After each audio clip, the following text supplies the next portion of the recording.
মাটির তৈরি ভাঙাচোরা ছিটে বেড়ার ঘর, জরাজীর্ণ চালের ফাঁক দিয়ে বর্ষার সময় অবিরাম বৃষ্টির জল চুইয়ে পড়ে ঘরের ভিতর। জল আটকাতে বাধ্য হয়ে ঘরের বিভিন্ন কোণে বালতি, মগ, হাঁড়ি, পাতিল রেখে রাত কাটাতে হয়। বাড়িতে নেই শৌচালয়, নেই চলাচলের উপযুক্ত রাস্তা। এমনই দারিদ্র্যের মধ্যে দুই সন্তানকে নিয়ে দীর্ঘদিন ধরে জীবনযুদ্ধ চালিয়ে যাচ্ছেন মুর্শিদাবাদের কান্দি থানার যশোহরি আনোখা ২ নম্বর গ্রাম পঞ্চায়েতের কল্যাণপুরের বাসিন্দা জবা রানী বারিক। অন্নপূর্ণা যোজনার আওতায় ৩,০০০ টাকার আর্থিক সহায়তা হাতে পেয়েছেন। জবার চোখে জল, তবে এ কান্না বিষাদের নয়, আনন্দের আবেগ। আমি প্রচণ্ড খুশি হয়েছি, আমার ভালো হয়েছে,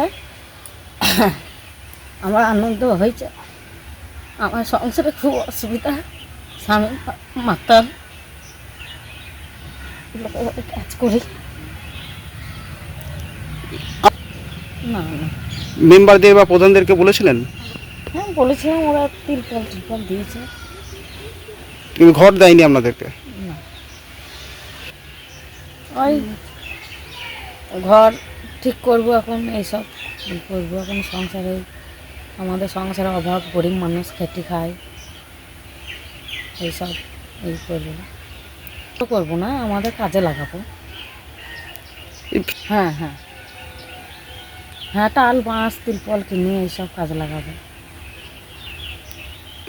ও সংসারে কিছু দেখে না, আচ্ছা, ভ্যান চালিয়ে যেটা ইনকাম করে সেটা মদ খেয়ে? মদ খায় আর ওই টুকটাক চাল ডাল এনে দেয় এইসব। আপনি লোক এবার এমনি কাজ করেন? হ্যাঁ, আমি লোকের বাড়িতে কাজ করি। কি নাম আপনার? জবা রানী বাড়িতে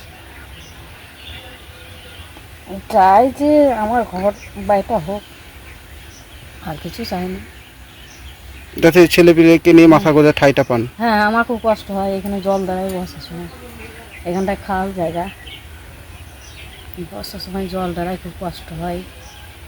এইখানে অব্দি জল চলে আসে, প্রচণ্ড বৃষ্টি হলে এখানে চলে আসে, খুব কষ্ট হয় জলে জলে যাওয়া আসা করা। জবা রানীর স্বামী পেশায় ভ্যান চালক, কিন্তু জবার অভিযোগ স্বামীর উপার্জনের অধিকাংশই মদ্যপানের পিছনে ব্যয় হয়ে যায়। ফলে সংসার চালানো, দুই ছেলের পড়াশোনার খরচ জোগানো, পরিবারের দায়িত্ব কার্যত একাই বহন করতে হচ্ছে তাকে। জীবিকা নির্বাহের জন্য বাড়ি বাড়ি গিয়ে পরিচারিকার কাজ করেন। দীর্ঘদিন ধরে বিভিন্ন সরকারি প্রকল্পের সুবিধা পাওয়ার আশায় স্থানীয় পঞ্চায়েতের প্রধান ও সদস্যদের কাছে একাধিকবার আবেদন করেছেন, কিন্তু কোনো স্থায়ী সহায়তা পাননি। সান্ত্বনা হিসেবে একবার একটি ত্রিপল দেওয়া হয়েছিল। সত্যিই খুব খারাপ। ওর হাজব্যান্ড হচ্ছে ভ্যান চালায়, খুব কষ্টে ওদের সংসার চলে। উনি বলছেন এই প্রথমবার উনি এই অন্নপূর্ণা ভাণ্ডার পেল, কিন্তু এর আগে যে সরকার ছিল বা কল্যাণপুরে যে প্রধান মানে মেম্বার প্রধান ছিল, কোনো রকমভাবেও সাহায্য পায়নি। হয়তো একটা তিরপল দিয়ে ভোগাদি ওকে রেখে দেওয়া হয়েছে, না কোনো ঘরের ব্যবস্থা, না কোনো পায়খানার ব্যবস্থা, কিচ্ছু করে দেওয়া হয়নি। অন্নপূর্ণার টাকাটা পেয়ে উনি খুবই খুশি হয়েছে।